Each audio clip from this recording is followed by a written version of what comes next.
Bueno, pues obviamente vamos a hablar un poquito de la evolución del tema de la tecnología de información referente al SAT. Lógicamente que hemos platicado en eventos anteriores, cuando todavía había presenciales incluso, el tema de que el SAT es una empresa, si así lo queremos ver, como una empresa muy eficiente, ¿no? Es de las empresas, pocas empresas que han invertido, y es un decir invertido, en temas de tecnología y que al final nos pasa a nosotros la batuta de que nosotros ejecutemos las cosas y ellos son los que se benefician. Les platicaba en eventos previos que en algún curso que tomé de temas fiscales, decía el expositor que era un abogado, decía, la diferencia entre nosotros los abogados y ustedes como contadores es que el abogado casi siempre cuando hay un cambio fiscal o hay un tema que le afecta dice, ok, pero dime por qué, es decir, dame la justificación de la causa del por qué tengo que caer yo en ese supuesto de ley que me obliga a hacer esa chamba, ¿no? Y la realidad es que el problema con los contadores es que el contador no pregunta el por qué, el contador pregunta el cómo. ¿A qué voy? A que la autoridad dice, ocupo que hagas esto así, así, así, así, y estos cursos que estamos dando hoy son para que sepamos el cómo. Entonces la realidad es esa, ¿no? Entonces, ¿por qué hago este comentario? Porque si se dan cuenta, en el 2005, con Vicente Fox al mando del gobierno en aquel entonces, empezó el tema de las facturas electrónicas.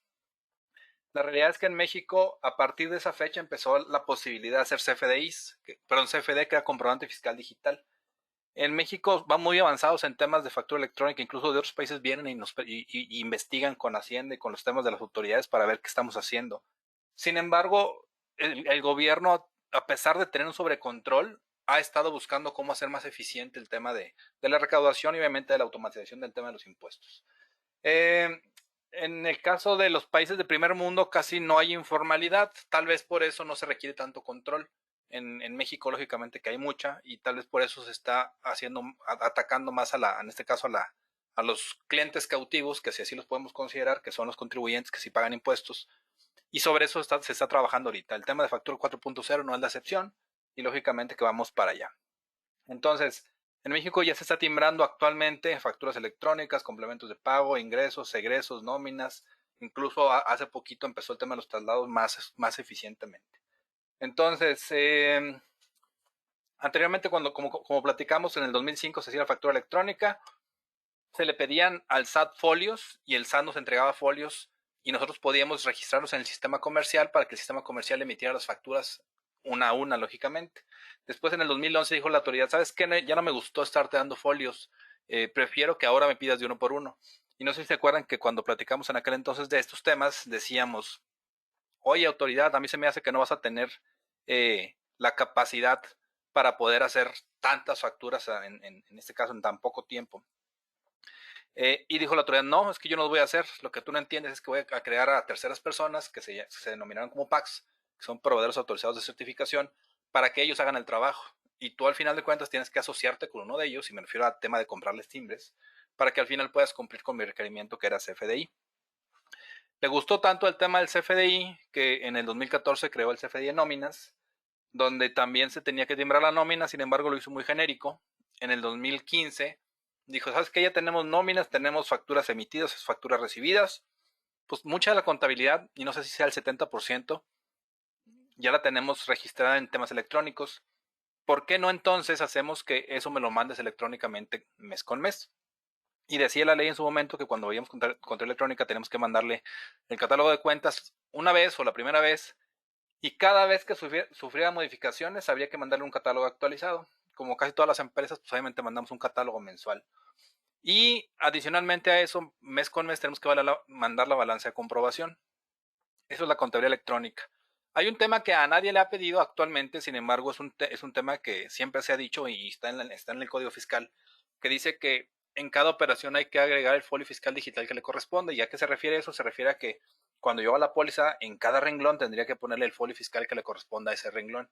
Obviamente el tema más difícil de hacer en esto es la nómina, lógicamente, porque si en este renglón está el préstamo de Juanito, idealmente aquí va el XML solamente de Juanito. Entonces, es algo complicado y se decía que si la autoridad te quería fiscalizar, te iba a pedir ese archivo. La realidad es que nunca he sabido que a alguien se lo hayan pedido, sin embargo, es lo que complica la contabilidad electrónica. El tema de catálogo y balanza, la realidad es que no es nada difícil. Posteriormente, en el 2017, se creó el comprobante fiscal digital por Internet de nóminas 1.2, donde ahora sí se hizo un complemento específico para que la nómina se timbrara por separado a diferencia de como estaba originalmente desde la fecha del 14, donde era en la misma factura simplemente con un enfoque a la nómina. Y luego ustedes recordarán de esta plática, creo que todavía tuvimos alguna presencial, que en el 2018 salió el CFDI 3.3, que parte de lo importante del CFDI 3.3 era que se tenía que clasificar tu catálogo de productos dentro del catálogo de productos del SAT. ¿Y a qué me refiero con eso? A que si tú tenías un producto que lo tenías codificado internamente para efectos comerciales, aparte de esa codificación tenías que cambiarle a una codificación fiscal, donde básicamente entonces el SAT podía estar viendo qué estabas vendiendo. La intención es que la autoridad supiera exactamente qué productos se vendían a nivel nacional y que al final de cuentas ellos pudieran sacar cierta información que actualmente, bueno, que en su momento antes del 2018 no se tenía. Entonces, básicamente esa era la intención, o esa fue la intención relacionada con el tema del 2018. También en el 2018 se empezó con el tema de CFDIs de pagos con la versión 1.0, que la realidad es que a pesar de que mucha gente sí la empezó a hacer, no tenía la importancia que va a tener ahora en la versión 2022. También en el 2018 empezó el tema de cancelación y cancelación con aceptación, que básicamente era pedirle permiso a la persona que le querías cancelar la factura, porque él era la dueña de la factura, de que le cancelara la factura por algún tema de sustitución, de errores, cosas por el estilo. En el 2022 entonces lo que cambia es que ahora el CFDI es 4.0. Alguna gente decía que era tal vez por el tema de la cuarta transformación o transformación de cuarta, como la quieran nombrar. Y también, pero la realidad es que no, el SAT lo que dijo era que se hizo este CFDI 4.0 cambiando del 3.3 al 4.0 en lugar de al 3.4, porque eran cambios muy importantes o eran varios cambios que cuando ellos sentían que era un cambio importante en versión, valía la pena que hicieran el cambio de número total. En el tema del CFDI de pago sí aplica al 100% el tema del cambio de número total, que es el del 1 al 2, porque sí hay muchos cambios relacionados que antes no se tenían y que ahora ya se tienen. También tenemos cambios en el tema de cancelación, en el tema de que anteriormente eran ciertos pasos para cancelar y ahora se agregan otros para que no, la realidad es que a la autoridad fiscal no le encanta que canceles. Es decir, si por ellos fueran, preferentemente una factura que tú emitiste ya nunca la vas a cancelar. Sería ideal para ellos. Entonces lo que están haciendo es ponernos trabas para que pues, cada vez menos se cancelen las facturas. Entonces, hasta aquí es el tema de la evolución de tecnologías. Hemos visto que la autoridad se ha hecho más eficiente a lo largo del tiempo a través del uso de tecnologías, entonces no les extraña entonces que por ahí va el tema siempre.